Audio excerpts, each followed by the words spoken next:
Yo. Welcome into the ChrisBeCappinn Show, man. Doing things a little bit different this morning because I don't have my laptop charger. So because I don't have my laptop charger, my laptop is down. Got a backup laptop, but the camera's not that great. The camera is actually pretty good. I just didn't feel like going in and setting everything up for it. So the show will be a little different today. We'll run through the games. Don't have a lot of bets that I've played so far, but I have locked in one. Couple things on the short list, so we'll get into a quick recap. I won't be going through all the comments like I typically do, just because it's a lot more annoying and more frustrating to do.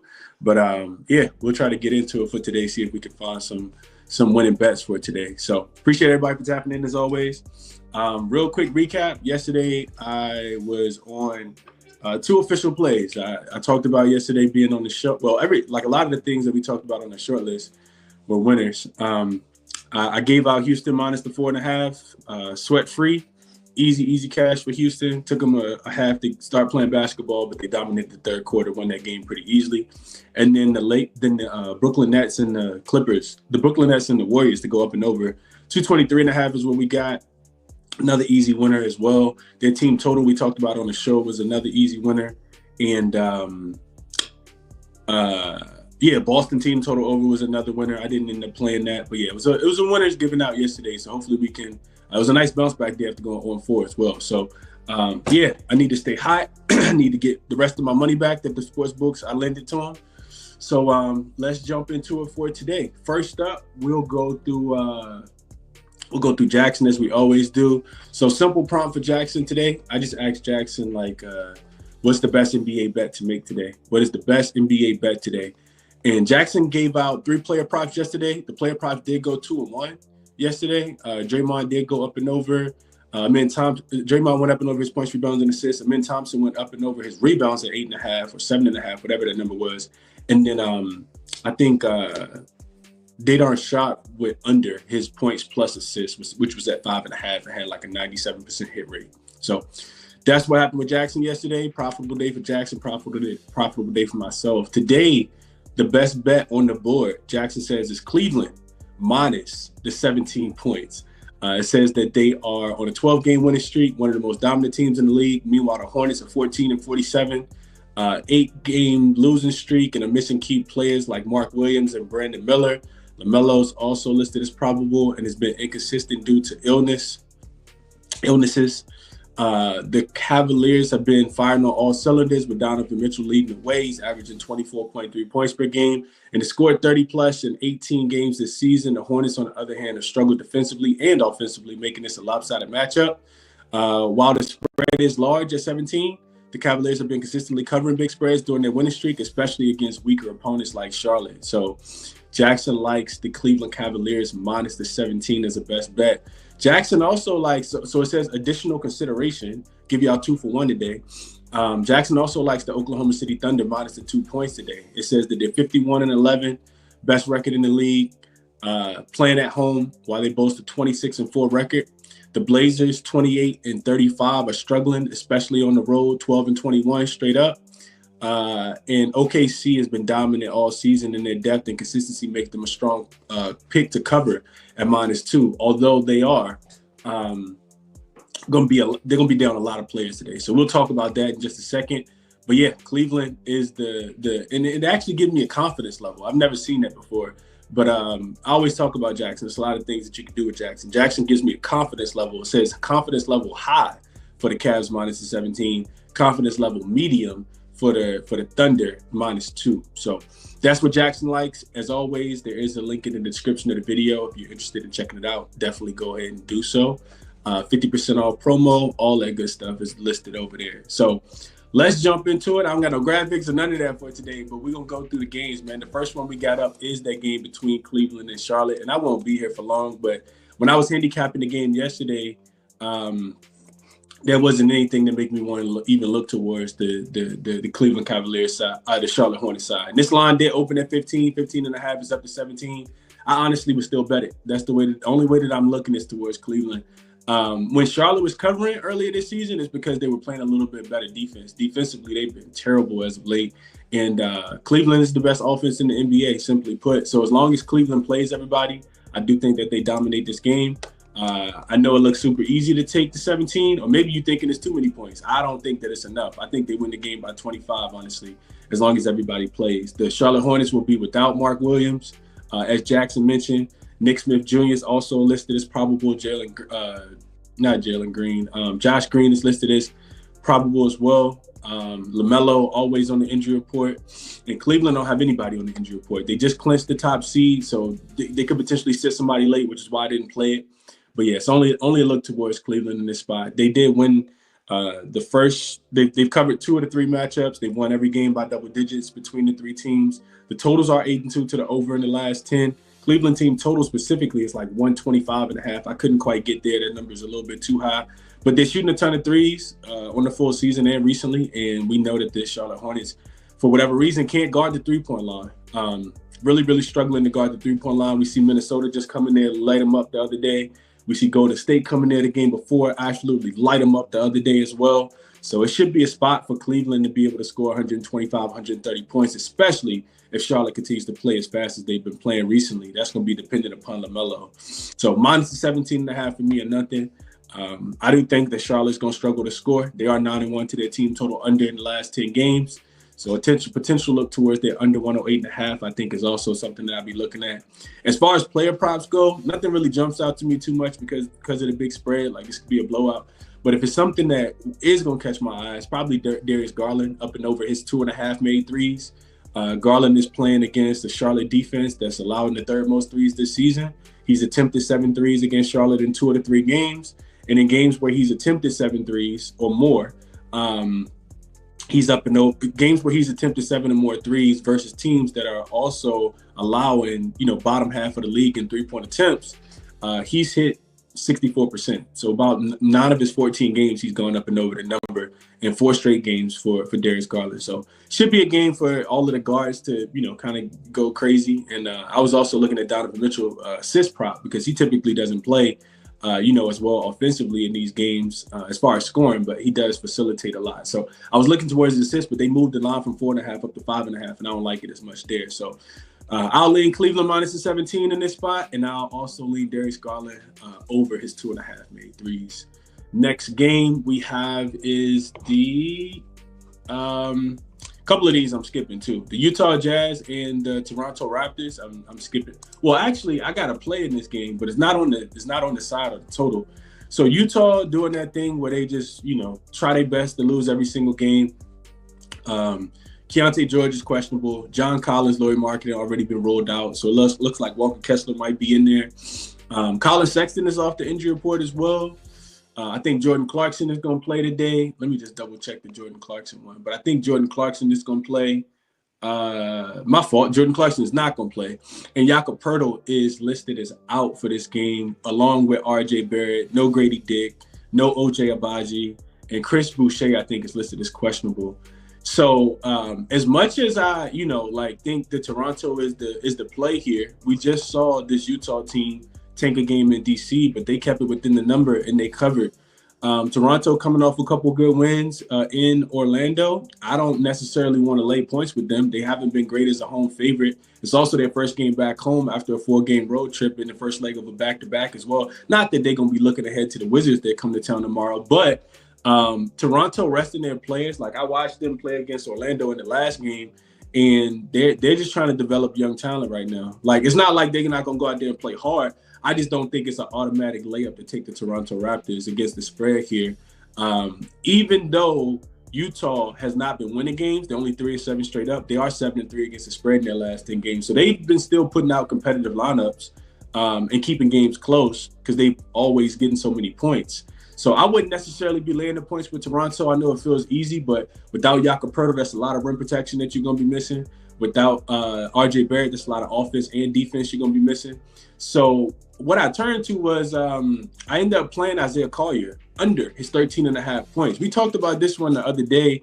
I can't remember exactly who Utah was playing, but it wasn't the Wizards game where he did go up and over, and that was a great matchup for him because he scores 32% of his points in transition, and we know the Wizards' transition defense has been one of the worst in the NBA. So when I'm looking at Isaiah Collier, honestly, what it is for me, it was just, putting him on the floor with Colin Sexton being back. A lot of the time, Isaiah Collier, he's not really a great scorer, but he's more of a facilitator. He averages, of course, like one of the best, facilitators in the NBA. He's going up and over his assist prop consistently. And it's not really a great matchup for his assists either. Toronto's top 10 in the NBA in assists allowed as well. So I played Isaiah Collier under his 13.5 points off the premises of like Colin Sexton being back. I know that Jordan Clarkson isn't there, but if Keontae George plays, hopefully he plays. I think Isaiah Collier is more of a facilitator and less of a scorer. With Colin Sexton, I just stumbled upon this last night. With Colin Sexton in the lineup, Isaiah Collier has played 29 games. It's been 29 games with both Colin Sexton and Collier play together. He stayed under his points prop at 13.5 in 28 of the 29 games.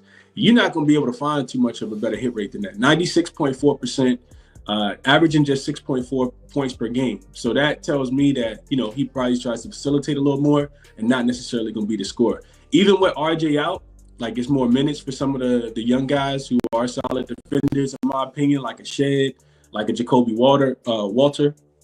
And those guys are going to continue to play hard. Also, when you think about where Collier scores his points, I just mentioned 32% of his points come in transition, where Toronto is in the top half of the league. I think they're 14th, and they've been even better since the All-Star break as well. I think that the line was just a tad bit too inflated. This is down to 12.5 on some books. You can still get 13.5 at minus 120.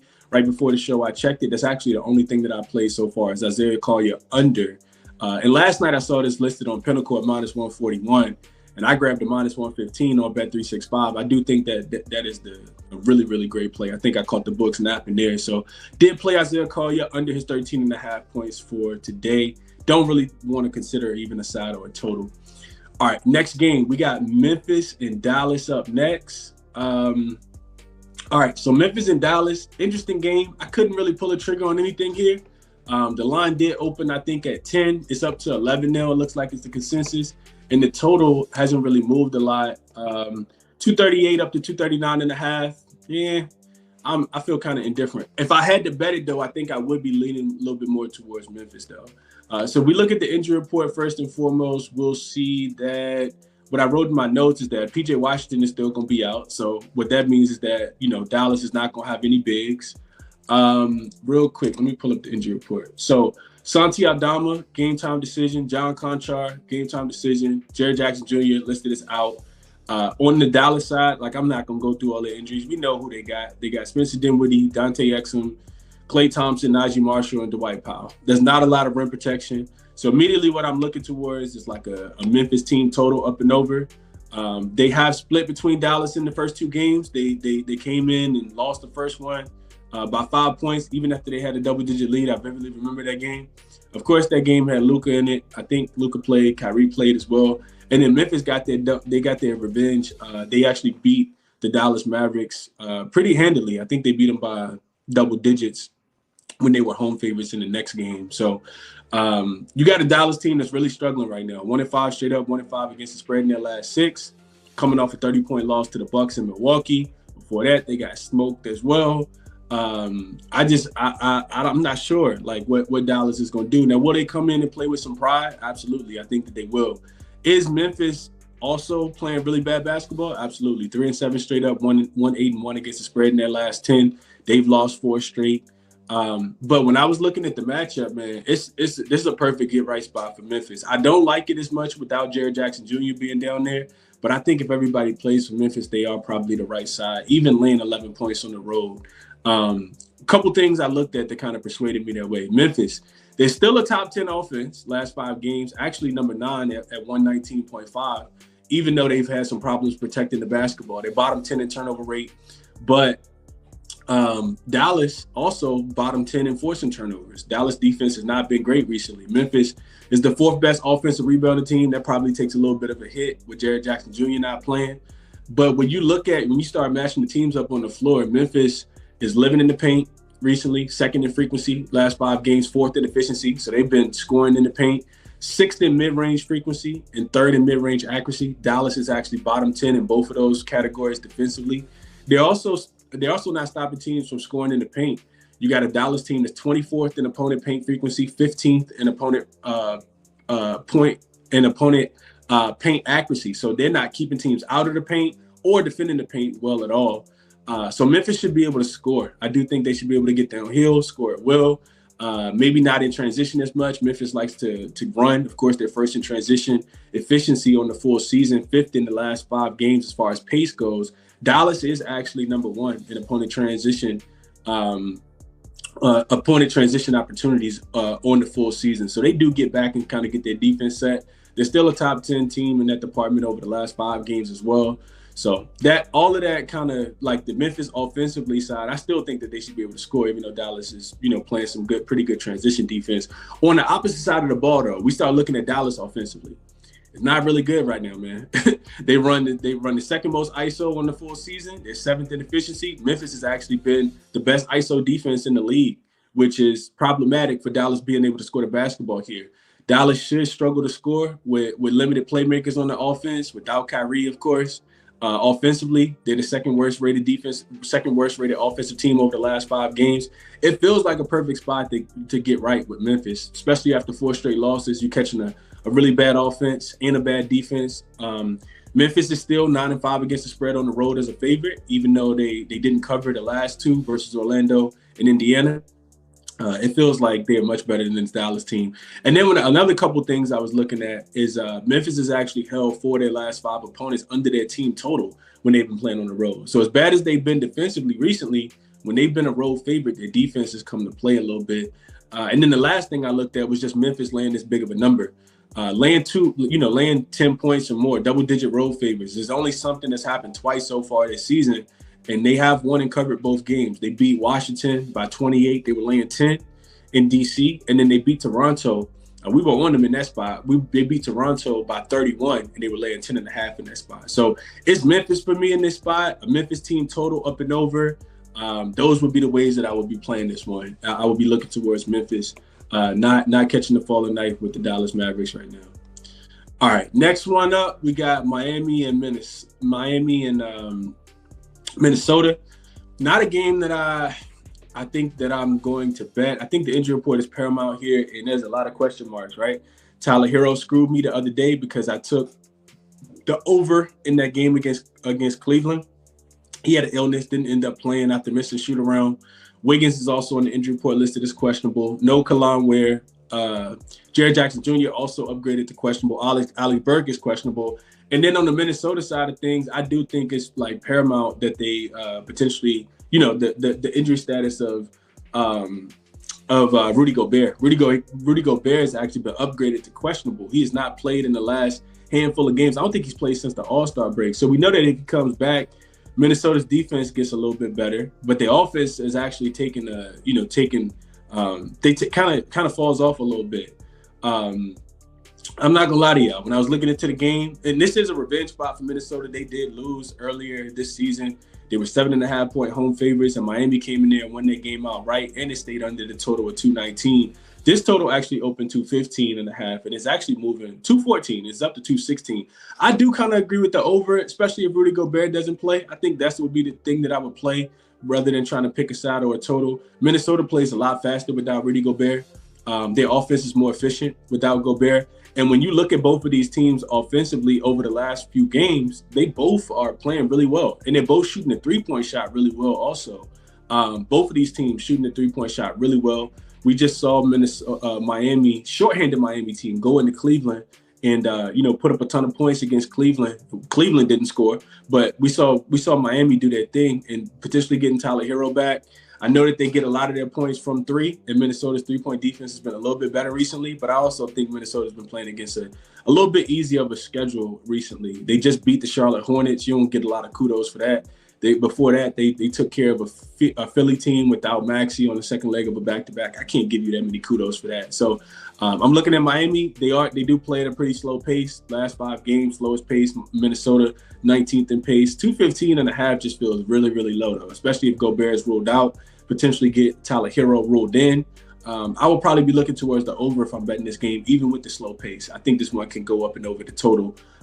Just based on the offensive efficiency numbers for both teams. As far as the side goes, I'm not sure what to do with it. Like I don't really have a strong opinion. I don't really want to lay too many points with Miami on the road. But at the same time, I mean, with Minnesota on the road, so I'll probably be looking towards Miami plus the points, thinking that Minnesota could win, but Miami could cover. They have been covering recently. I think I got in my notes here. Miami 6-3-1 against the spread in their last 5 games, including 5 straight covers. It is the first leg of a back-to-back. They got the Bulls coming to town tomorrow, but I just kind of feel like Minnesota's strength of schedule has been pretty poor recently. So those are my thoughts on that game. Miami, Minnesota, I'd be looking towards an over if I'm betting anything, but you kind of got to wait on the injury report, in my opinion. A lot of guys listed as questionable that could potentially play in that game.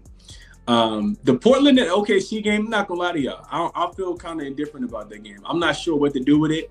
We don't have a large sample size to quantify, like the quantified data for OKC with what they'll have on the floor today. So for people who I think I saw a comment before I started, like, why is OKC only laying 2 points? This line actually opened way bigger than that. I think it opened 15.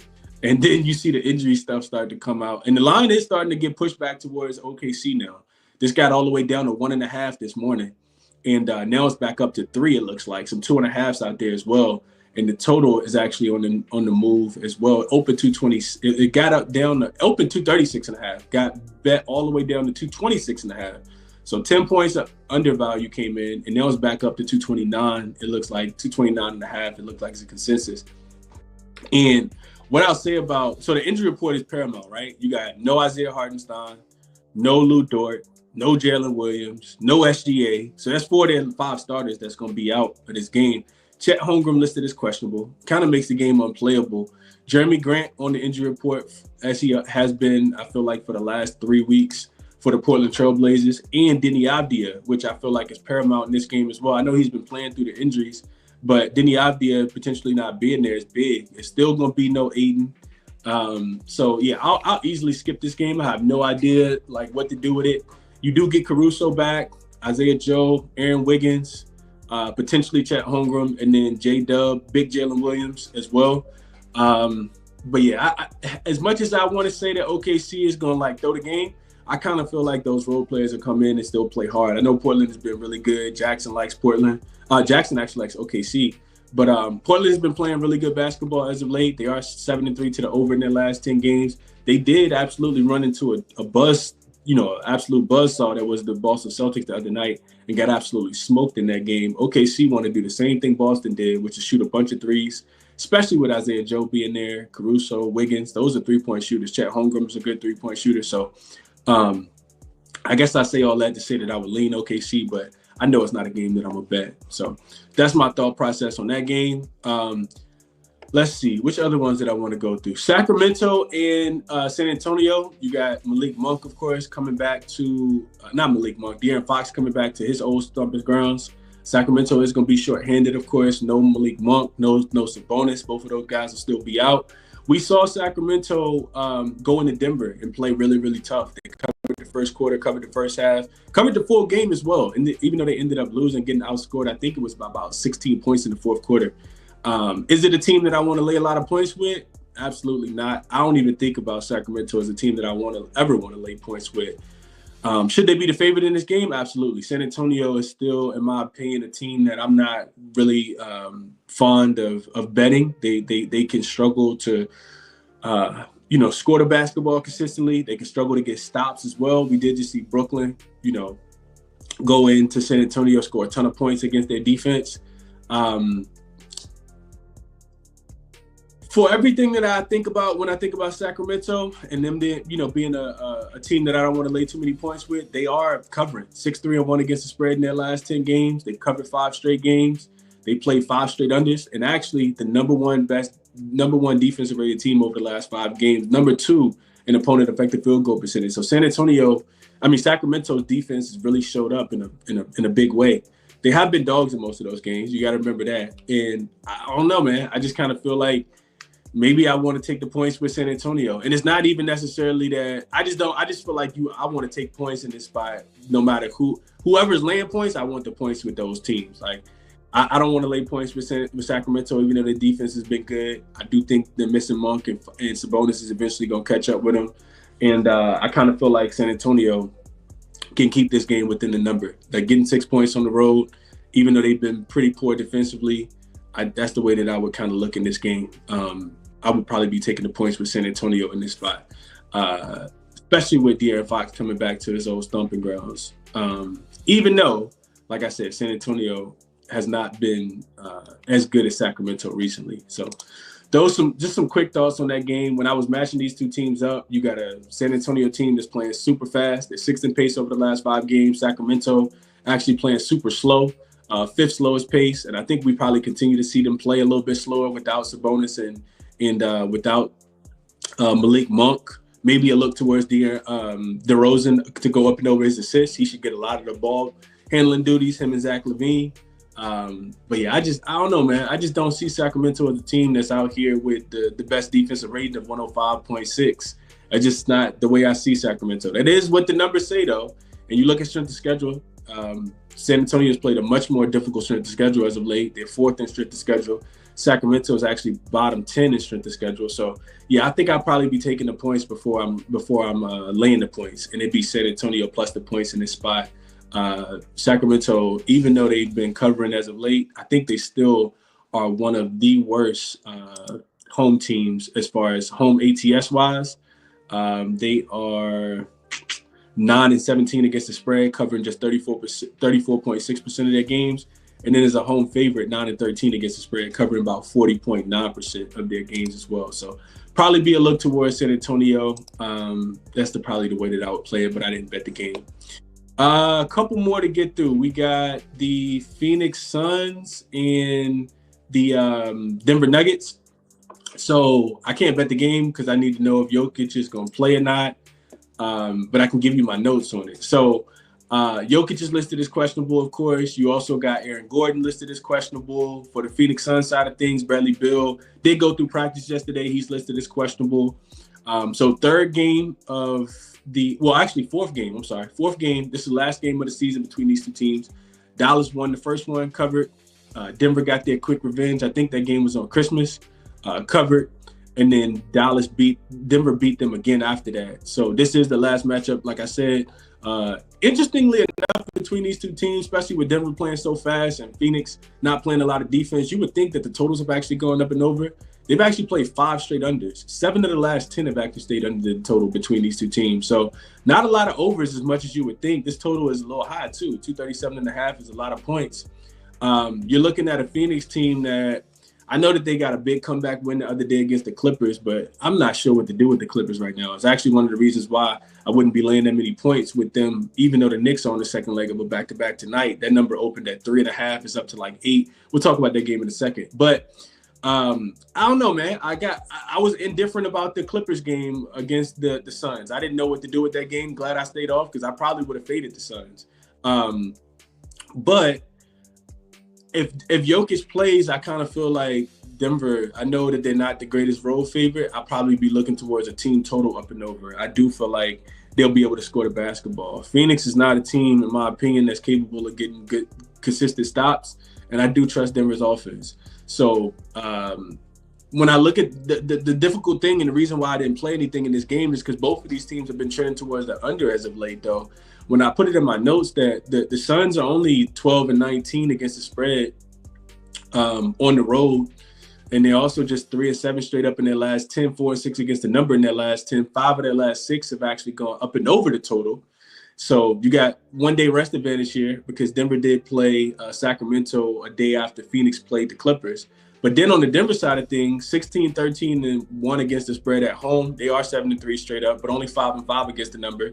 Back-to-back non-covers in Boston, of course, on Sunday. And then against the Clippers, they didn't cover that game either. Against the Sacramento Kings, they didn't cover that game either. And they got a big game against OKC on deck, in OKC on Sunday. So potential look-ahead spot here for Denver. Crazy thing about Denver, though, is the totals have actually caught up to where they should be here. 5 of their last 6 games have actually stayed under their total with the Denver Nuggets and the Phoenix Suns. So if Jokic plays, I think Denver can score at will. If Jokic doesn't play, I'll probably be looking towards a Phoenix team total to go under. I do think that Denver defensively they got to rely on their defense without Jokic being out there. He is listed as questionable with an ankle injury. I'm not sure if he's going to play. But if he doesn't play and Aaron Gordon is in, because I do think you need him for some rim protection and defense, probably looking towards a Phoenix team total to go under in this spot. And that's the way that I would play this one. But didn't really look too deeply into player props. I kind of want to see, like I said, what happens with the injury report here. So that's that game. And then I don't really love the slate today. And last game is the Knicks and the Clippers. So we'll see what happens with the injury report. Of course, the Knicks can submit late. But you got Jalen Brunson listed as game time decision. I was up last night. I fell asleep in the fourth quarter, woke up, see the Lakers had a 3-point lead, watched the Knicks force overtime. Shout out to my Lakers, man. Shout out to my Lakers for, taking a lot of people money yesterday. But anyway, I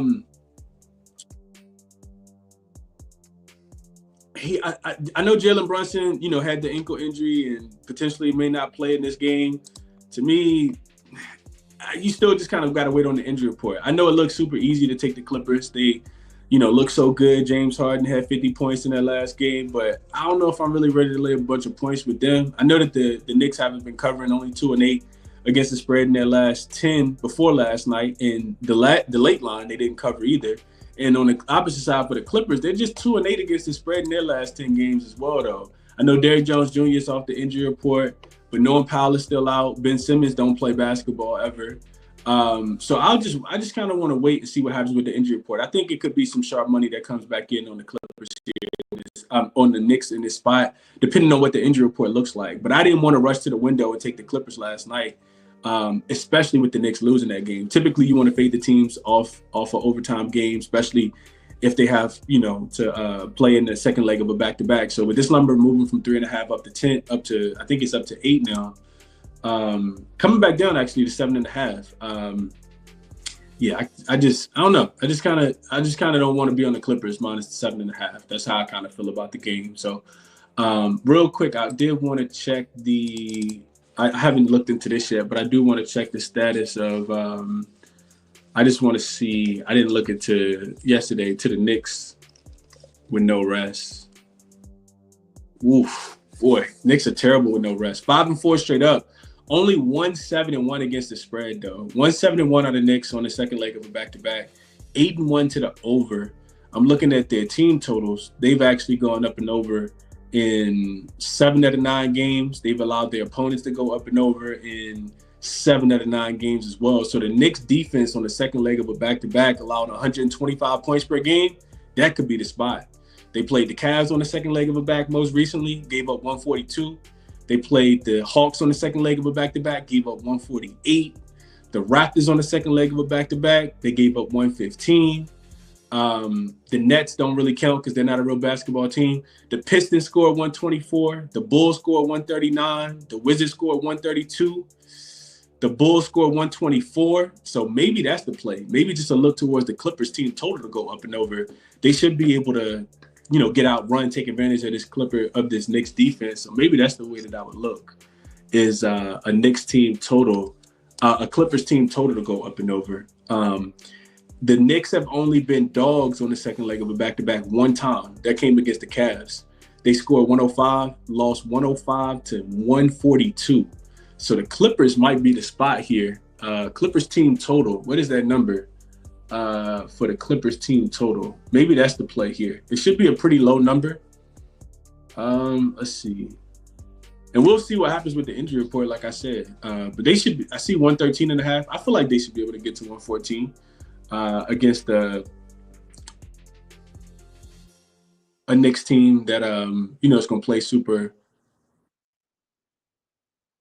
That's going to be fatigued off the game last night. The Knicks, I don't know if people stayed up and watched that game. The Knicks played hard last night. They were really trying to beat the Lakers. They got out run, pushing the ball in transition. OG Anunoby played well. I'm interested to see what happens with OG Anunoby if he plays the second leg of a back-to-back. We'll see. But I kind of feel indifferent about the slate overall today, just kind of giving y'all my thoughts. I do think the only thing that I played was Isaiah Collier under his 13.5 points. So like I said, that number is still widely available, although it has dropped to 12.5. Maybe a couple more player props, and as we get closer to the injury report, I'll go through. But like I said, just a quick recap. I'm taking Cleveland minus the 17 if I'm betting that game. I think they absolutely steamroll the Charlotte Hornets.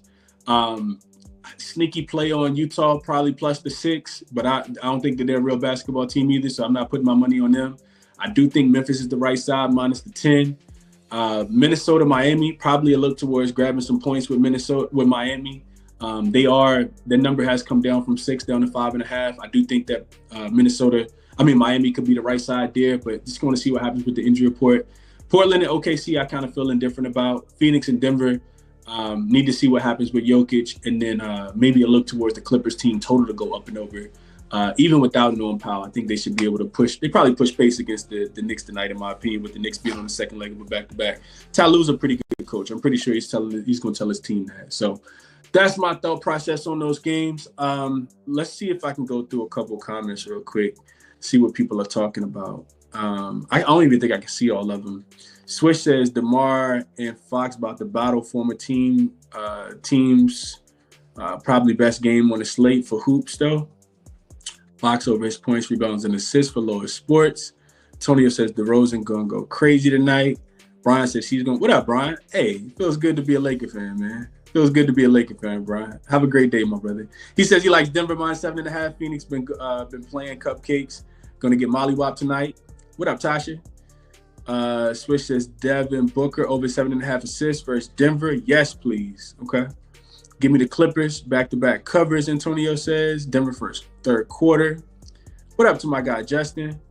J-Dub says Denver look ahead spot. They're playing Thunder on Sunday. I mentioned that. Charles says once Brunson got hurt, it shot up to 4.5, 5. Yeah. Appreciate you, Brujo.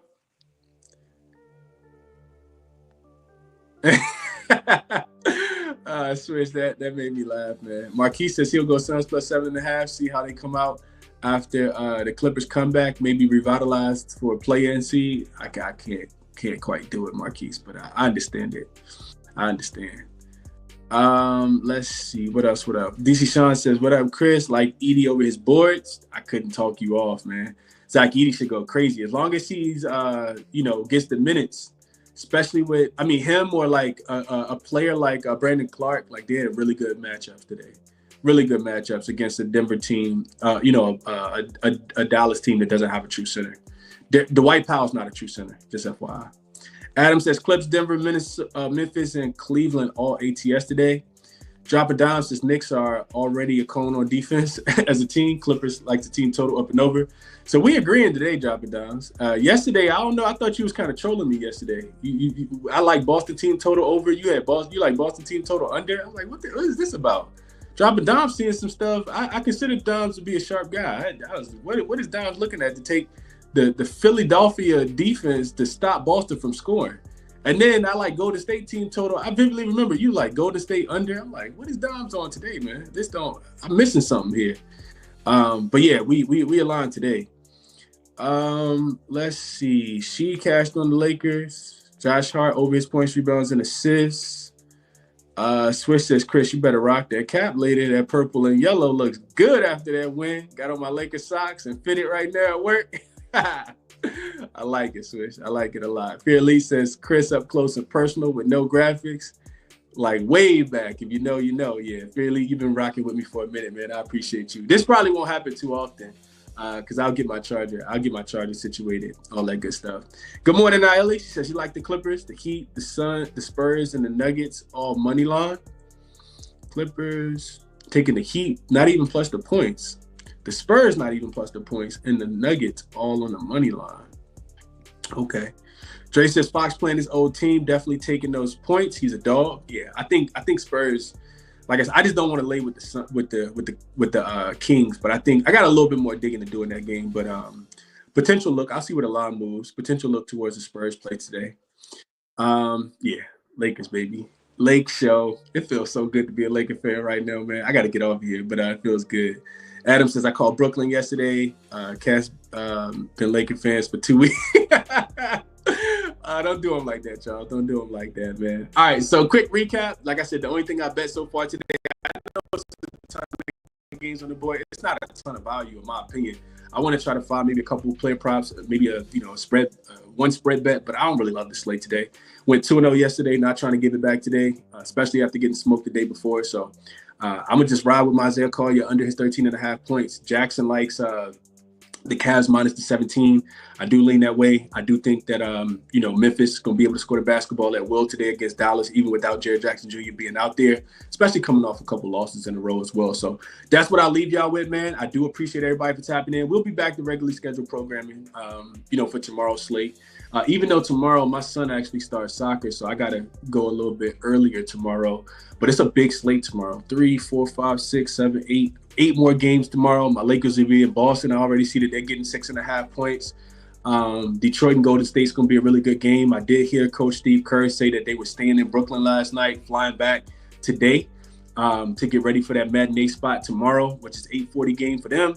So that's going to be interesting tomorrow. Orlando and Milwaukee. Orlando just can't get right to say they like. But, yeah, it's a couple of good games on the board for tomorrow as well. So we'll tap back in tomorrow as always. I do appreciate, like I said, you guys for tapping in.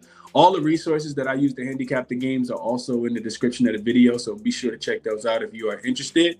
And, that'll be it for the show today, man. Like I said, I always appreciate you guys for tapping in and listening to me ramble about basketball. I will catch you guys in the next one, and I will be live with Cal at 4. Again as well. Y'all enjoy your Fridays, man. I'll catch y'all in the next one. I'm out.